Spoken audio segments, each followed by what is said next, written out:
आप देख सकते हैं हम लोग कटक में हैं और यहाँ तो कम भीड़ है क्योंकि अभी दोपहर है और अभी ज़्यादातर लोग निकले नहीं हैं घर से। जैसे ही शाम होती जाएगी, दशहरा का टाइम है, तो लोग तो निकलेंगे घर से बाहर और हो जाएगी कटक में बहुत भीड़।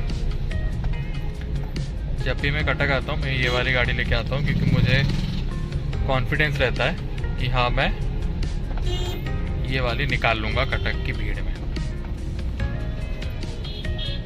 दूसरी गाड़ियाँ मैं नहीं लाता हूँ क्योंकि मुझे बड़ा डर लगता है कि कहीं स्क्रैच वगैरह ना हो जाए। तो ये वाली गाड़ी अपनी दमदार गाड़ी है, दमदार। कटक का एससीबी मेडिकल। एससीबी मेडिकल अभी पूरी तरह से जो है ट्रांसफॉर्म हो रहा है, एकदम वर्ल्ड क्लास फैसिलिटी।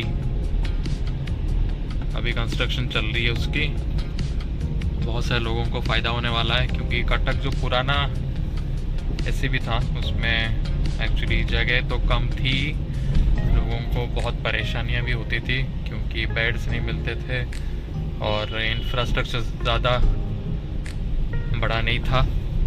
पर अभी एकदम शानदार हो रहा है।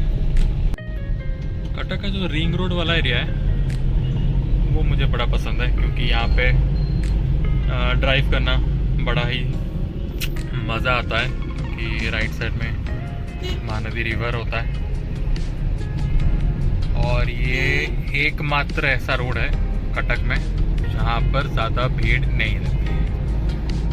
तो कटक में रहने वाले जो लोग जिनके पास लग्जरी गाड़ियाँ हैं, मर्सिडीज है, ऑडी, BMW, जैक वगैरह वगैरह, तो वो आप देख सकते हो कि वीकेंड में वो इसी रोड पे सारे लग्जरी गाड़ियाँ इसी रोड पे दौड़ती हुई मिलेंगी। बेसिकली जो डॉक्टर्स होते हैं यहाँ पे वो ही मैंने देखा है क्योंकि हमारे बहुत सारे फैमिली फ्रेंड्स हैं, तो काफ़ी सारे डॉक्टर उन्होंने ख़रीदे हुए हैं, बट वो ज़्यादातर वो निकालते नहीं हैं उन गाड़ियों को क्योंकि उनको भी वही डर लगता है कि कहीं कुछ स्क्रैच ना आ जाए कहीं पे भी।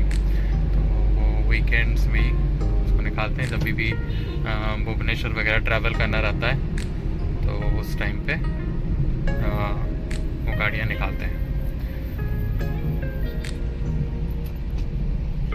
बाकी जितने लोगों के पास लग्जरी गाड़ियाँ रहती है ना, वो मतलब उस एक गाड़ी पे डिपेंडेंट नहीं रहते हैं। उनके पास एक हैचबैक होती है, एक एसयूवी भी होती है और दूसरी गाड़ियाँ भी होती हैं जो कि डेली कम्यूट में काम आती है।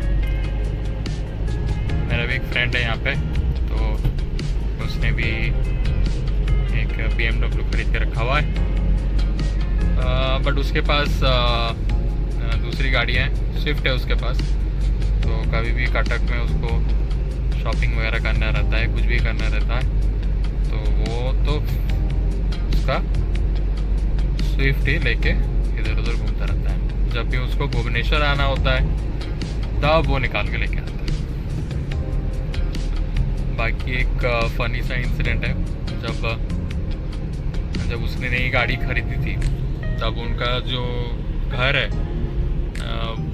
उसका जो रोड, एक्सेस रोड है, वो बहुत ही नैरो है। तो उसको बड़ा ही डर लगता था कि कैसे मैं निकालूं, कैसे जाऊं, बट फिलहाल उसको भी आदत हो गई है। फिर भी वो हर दिन मुझे लगता है प्रार्थना करता होगा जब भी वो गाड़ी निकालता होगा कि भाई आज तो अच्छे से निकल जाए, कहीं भी स्क्रैच ना पड़े। तो ये कटक में थोड़ी सी दिक्कत है, तो लोग कंजस्टेड एरियाज़ में रहते हैं जैसे कि बक्सी बाज़ार, रानीहाट, मंगला बाग, तो उनके लिए थोड़ा दिक्कत तो रहता ही है, पर फिर भी लोग मैनेज करते हैं। कटक के लोग बढ़िया हैं, कटक का खाना शानदार है। फिलहाल अभी कटक के भीड़ भड़कम शहर से निकल के प्रस्थान कर रहे हैं हम लोग भुवनेश्वर। ये वाला वो त्रिशूलिया से कनेक्टिंग रोड है नंदनकानन तक। काफ़ी अच्छा मेंटेन किया है भाई रोड को सही में, और एक्चुअली डिस्टेंस भी बड़ा कम हो जाता है। पहले तो मेन एनएच पे घूम के जाओ फुल नखरा से, और जब से ये रोड खुला है आई थिंक कम्यूट काफ़ी हद तक आसानी हो रही है लोगों को। पहले ये ब्रिज के पास एक रेलवे क्रॉसिंग हुआ करता था जहाँ पे लंबी कतारें लगती थी गाड़ियों की, पर अब इसको उन्होंने ओवरब्रिज बना दिया। तो काफ़ी सहूलियत काम तो हो ही रहे हैं कंस्ट्रक्शन के। बाकी भुवनेश्वर में ड्राइविंग एक्सपीरियंस कहा जाए तो बेंगलुरु, कोलकाता, मुंबई से 100 गुना बेहतर है। टच वुड नजर ना लगे। 30-35 किलोमीटर हम लोग 20 मिनट हार्डली में ट्रैवल कर सकते हैं। बट अगर सेम 30-35 किलोमीटर बेंगलुरु में अगर मैं होता अभी तो कम से कम लगते 1.5 घंटे। चलो काम तो फटाफट हो ही रहा है, लेकिन काफ़ी गड्ढे भी हैं। एक्चुअली इंडियन कंज्यूमर एसयूवी क्यों खरीदता है? एसयूवी इंडियन कंज्यूमर इसलिए खरीदता है क्योंकि जो इंडियन रोड है वो ऐसे कई जगहों पे ऐसे अनइवन है, और जो सेडान है, सेडान चलाने का एक्चुअली थोड़ा अनइजीनेस भी होती है क्योंकि उन गड्ढों पे वो जा पाएगा कि नहीं जा पाएगा। और ये स्पीड ब्रेकर्स भी होते हैं। स्पीड ब्रेकर का एक्चुअली एक स्टैंडर्ड साइज़ होना चाहिए, बट ये लोग कहीं पे स्पीड ब्रेकर इतने बड़े बड़े स्पीड ब्रेकर्स बनाते हैं कि जहाँ पे आपका निचला हिस्सा लगने का चांसेस है। तो इंडिया में एसयूवी जो कॉन्सेप्ट है ये इसलिए ज़्यादा फेमस है क्योंकि उसको आप कहीं पे भी लेके जा सकते हो। Compact size SUV actually Indian markets में बहुत ज़्यादा फेमस है क्योंकि एक तो इंडियन रास्ते ऐसे हैं और उनके ग्राउंड क्लियरेंस काफ़ी सही रहते हैं, तो इसलिए लोग आज के डेट में हैचबैक इतना ज़्यादा सेल नहीं हो रहा जितना कॉम्पैक्ट एसयूवी सेगमेंट में सेल हो रही है। हैचबैक का जो है ज़माना धीरे धीरे ख़त्म हो रहा है, इतने ज़्यादा लोग प्रेफर नहीं कर रहे हैं क्योंकि कॉम्पैक्ट एसयूवी जो है वो कम से कम वही 10, 11, 12 लाख के अंदर आपको मिल जा रही है। उससे भी कम रेंज में बेस मॉडल जो है वो भी आ रही है, जो कि हैचबैक के प्राइस पे एक मिनी कॉम्पैक्ट एसयूवी मिल रही है। अभी पहुंच गए हम लोग नंदनकानन। राइट साइड पे कभी ट्रिप लगाऊंगा मैं नंदनकानन की, देखेंगे क्या है। शेर कौन सा वाला ब्रीड है? ब्रीड नहीं होता शेर का। क्या बात है सर, क्या बात है सर, क्या बात, ये बात है। कौन सा वाला वैरायटी है तो वो देखेंगे, कभी मौका मिला नहीं है।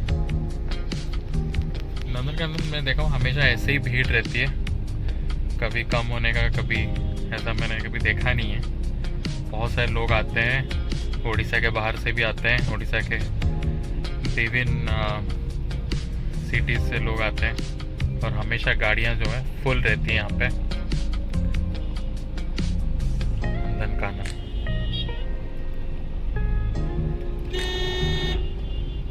चल भाई निकाल ले।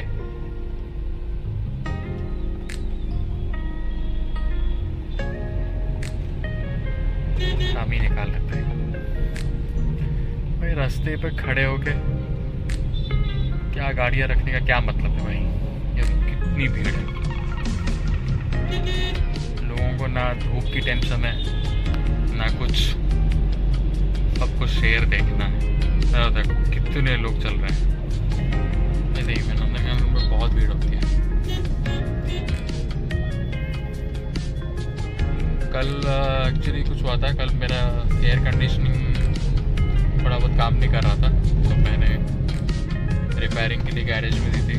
तो उसने क्या करा था, फ्रंट का जो पार्ट है उसने ओपन करा था, ओपन करा के फिर उसने उसको वापस सेट करा, जो फ़ैन होती है, कूलिंग फ़ैन होती है।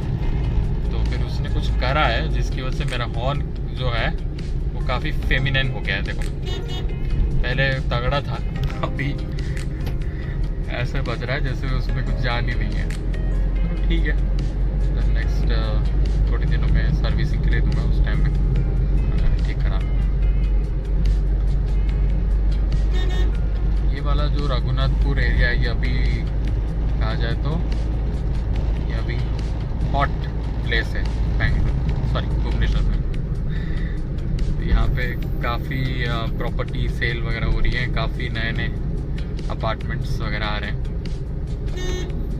और रेट्स मतलब इतने का फ्लैट आप बेंगलुरु में देके खरीद सकते हो, सेम रेंज में आपको फ्लैट यहीं पे मिलेंगे रघुनाथपुर एरिया में। पता नहीं इतना मतलब प्राइस का जो है ज़्यादा क्यों रखा गया है भुवनेश्वर में। रियल एस्टेट पता नहीं क्या चल रहा है रियल एस्टेट का। आगे घर, अभी घर पहुंच के, छुट्टी तो मिलने वाली है नहीं, कुछ ना कुछ छोटा मोटा काम ज़रूर रहेगा, तो वो छोटे मोटे काम जो है वो पूरे करते हैं और अपने व्लॉगिंग डे को यहीं पे समाप्त करते हैं। तो खाओ पियो खुश रहो, चाहे ज़िंदगी में जितनी सारी टेंशन्स हो या टेंशन्स ना हो, मौज करो, ऐश करो, ज़्यादा लोड लो नहीं, भगवान पे भरोसा रखो, पूजा करो, प्रार्थना करो और बोलो जय श्री राम प्रभु, जय हनुमान प्रभु, रक्षा करना प्रभु। ठीक है गाइस, चिल मारो, मिलता हूँ मैं आपको नेक्स्ट व्लॉग में। बात करेंगे हम लोग बहुत सारे इम्पोर्टेंट टॉपिक्स पे। चलो, take care and have fun, see, bye bye.